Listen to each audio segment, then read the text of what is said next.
एक बड़ा शहर था। उस शहर में लाखों लोग रहते थे। पहले के ज़माने के लोग साथ साथ रहते थे और एक दूसरे के काम आते थे। पर नए ज़माने के लोगों का स्वरूप ही कुछ अलग सा है। सब अपने अपने कामों में मग्न रहते हैं। किसी को किसी की परवाह नहीं। घर के सदस्यों को भी एक दूसरे की परवाह नहीं होती। भजन कीर्तन, भक्ति भाव, दया माया, परोपकार जैसे संस्कार कम हो गए हैं। शहर में बुराइयां बढ़ गई हैं। शराब, जुआ, रेस, व्यभिचारी, चोरी, डकैती आदि बहुत से अपराध शहर में होते रहते हैं। कहावत है कि हजारों निराशा में एक आशा की किरण छुपी होती है। इसी तरह इतनी सारी बुराइयों के बीच शहर में कुछ अच्छे लोग भी रहते हैं। ऐसे अच्छे लोगों में शीला और उसके पति की गृहस्थी मानी जाती थी। शीला धार्मिक प्रकृति की और संतोषी थी। उसका पति भी विवेकी और सुशील था। शीला और उसका पति ईमानदारी से जीते थे। वे किसी की बुराई नहीं करते थे और प्रभु भजन में अच्छी तरह समय व्यतीत करते थे। उनकी गृहस्थी आदर्श गृहस्थी मानी जाती थी और शहर के लोग उनकी गृहस्थी की सराहना करते थे। शीला की गृहस्थी इसी तरह खुशी खुशी चल की गति अटल होती है। विधाता के लिखे लेख को कोई नहीं समझ सकता। इंसान का नसीब पल भर में राजा को रंक बना देता है और रंक को राजा। शीला के पति को पूर्व जन्म के कर्म भोगने बाकी रह गए होंगे कि वह बुरे लोगों से दोस्ती कर बैठा। वह जल्द से जल्द करोड़पति बनने के ख्वाब देखने लगा। इसीलिए वह गलत रास्ते पर चल निकला और करोड़पति बनने के बजाय रोडपति बन गया, यानी रास्ते पर भटकते भिखारी जैसी उसकी स्थिति हो गई। शहर में शराब, जुआ, रेस, चरस, गांजा आदि बंदियां फैली हुई थीं। उसमें शीला का भी पति फंस गया। दोस्तों के साथ उसे भी शराब की आदत हो गई। जल्द से जल्द पैसे वाला बनने की लालच में दोस्तों के साथ रेस जुआ भी खेलने लगा। इस तरह बचाई हुई धनराशि, पत्नी के गहने, सब कुछ रेस जुए में गंवा दिया। समय के परिवर्तन के साथ घर में दरिद्रता और भूखमरी फैल गई। सुख के खाने के बजाय 2 वक्त के भोजन के लाले पड़ गए और शीला को पति की गालियां खाने का वक्त आ गया। शीला शील और संस्कारी स्त्री थी। उसको पति के बर्ताव से बहुत दुख हुआ, किंतु वह भगवान पर भरोसा करके बड़ा दिल रहकर दुख सहने लगी। कहा जाता है कि सुख के पीछे दुख और दुख के पीछे सुख आता है, इसलिए दुख के बाद सुख आएगा ही। ऐसी श्रद्धा के साथ शीला प्रभु भक्ति में लीन रहने लगी। इस तरह शीला असहनीय दुख सहते सहते प्रभु भक्ति में वक्त बिताने लगी। अचानक एक दिन दोपहर में उसके द्वार पर किसी ने दस्तक दी। शीला सोच में पड़ गई कि मुझ जैसे गरीब के घर इस वक्त कौन आया होगा। फिर भी द्वार पर आए हुए अतिथि का सत्कार करना चाहिए। ऐसा आर्य धर्म के संस्कार वाली शीला ने खड़े होकर द्वार खोला तो देखा एक माँ जी खड़ी हैं। वे बड़ी उम्र की लगती थी, किंतु उनके चेहरे पर अलौकिक तेज दिख रहा था। उनकी आंखों में से मानो अमृत बह रहा था। उनके भव्य चेहरे से करुणा और प्यार छलक रहा था। उनको देखते ही शीला के मन में अपार शांति छा गई। वैसे शीला उस माँ जी को पहचानती न थी, फिर भी उनको देखकर शीला ने रोम रोम में आनंद छा गया। शीला माँ जी को अंदर आदर के साथ घर में ले आई। घर में बिठाने के लिए कुछ भी न था, अतः शीला ने सकुचाकर एक फटी हुई चादर पर उनको बिठाया। माँ जी ने कहा, क्यों शीला, मुझे पहचाना नहीं? शीला ने सकुचाकर कहा, माँ, आपको देखते ही बहुत शांति हो रही है। ऐसा लगता है कि मैं बहुत दिनों से जिसे ढूंढ रही थी वे आप ही हैं, पर मैं आपको पहचान न सकी। माँ जी ने हंसकर कहा, क्यों भूल गई? हर शुक्रवार को लक्ष्मी जी के मंदिर में भजन कीर्तन होते हैं, तब मैं भी वहाँ आती हूँ। वहाँ पर शुक्रवार को हम मिलते हैं। पति जब से गलत रास्ते पर चला गया था, तब से शीला बहुत दुखी हो गई थी और दुख की मारी वह लक्ष्मी जी के मंदिर में भी नहीं जाती थी। बाहर के लोगों के साथ नजरें मिलाते भी उसे शर्म आती थी।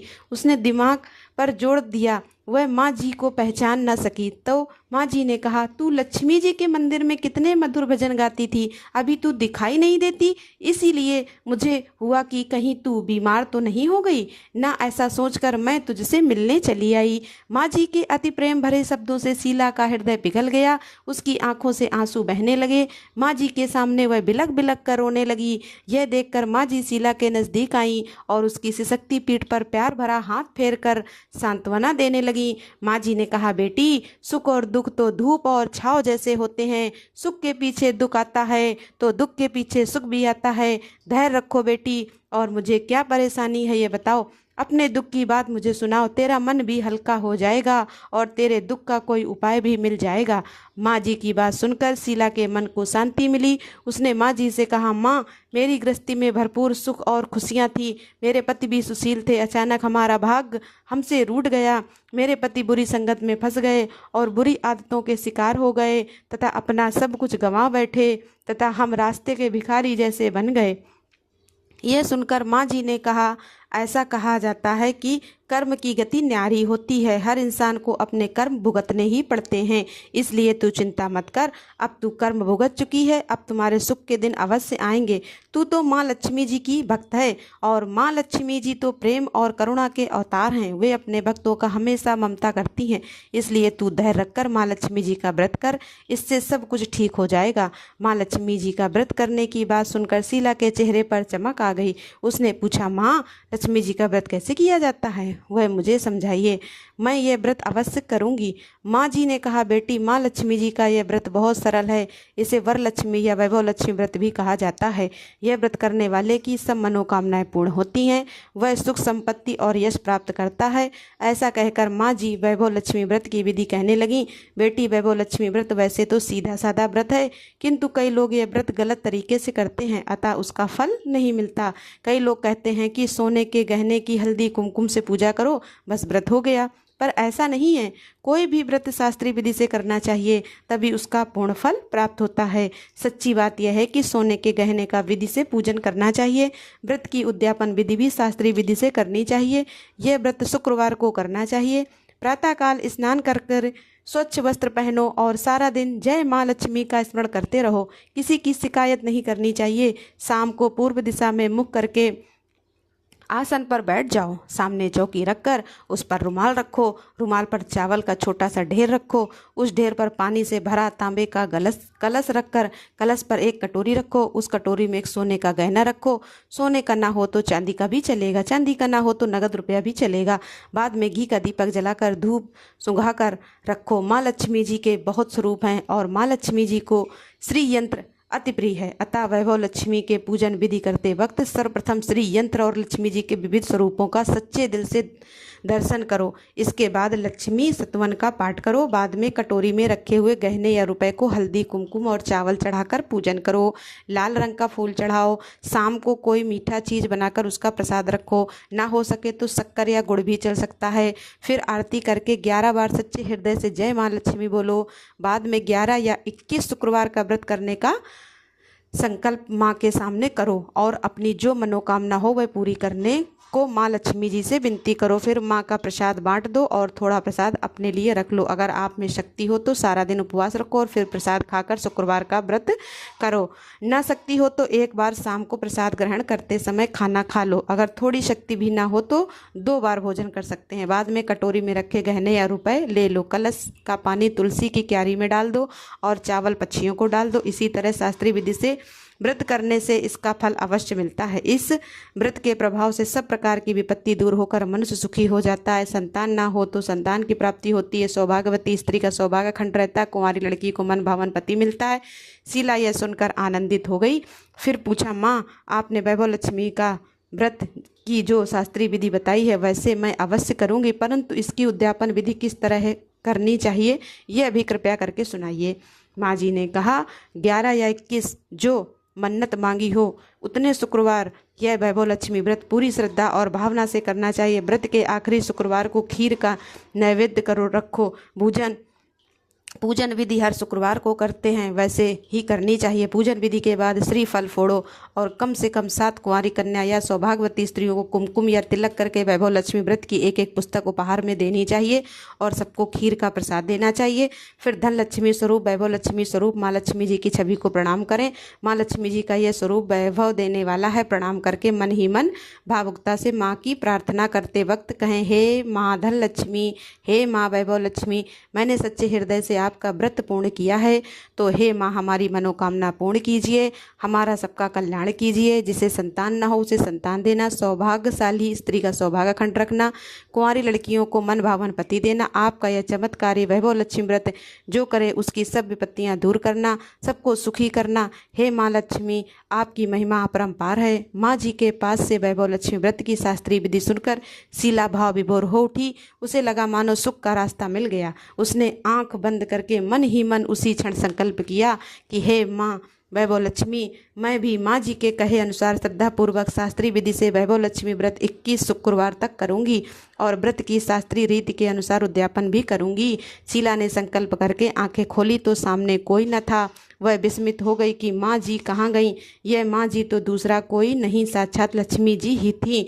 शीला लक्ष्मी जी की भक्त थी, इसलिए अपने भक्त को रास्ता दिखाने के लिए माँ लक्ष्मी देवी माँ जी का स्वरूप धारण करके शीला के पास आई थी। दूसरे दिन शुक्रवार था। प्रातःकाल स्नान करके स्वच्छ कपड़े पहनकर शीला मन ही मन श्रद्धा और पूरे भाव से जय माँ लक्ष्मी का मन ही मन स्मरण करने लगी। सारा दिन किसी की शिकायत नहीं की। शाम हुई तब हाथ पांव धोकर शीला पूर्व दिशा में मुंह करके बैठी। घर में पहले तो सोने के बहुत से गहने थे, पर पति ने गलत रास्ते पर चलकर सब गिरवी रख दिए। पर नाक की कील बच गई थी। नाक की कील निकालकर उसे धोकर शीला ने कटोरी में रख दिया। सामने पार्टी पर रुमाल रखकर मुट्ठी भर चावल का ढेर किया। उस पर तांबे का कलश पानी से भरकर स्थापित किया। उसके ऊपर कील वाली कटोरी रखी। फिर विधि पूर्वक वंदन सतवन पूजन वगैरह किया और घर में थोड़ी शक्कर थी, वह प्रसाद के रूप में माँ वैभव लक्ष्मी को समर्पित किया। यह प्रसाद पहले पति को खिलाया। प्रसाद खाते ही पति के स्वभाव में फर्क पड़ गया।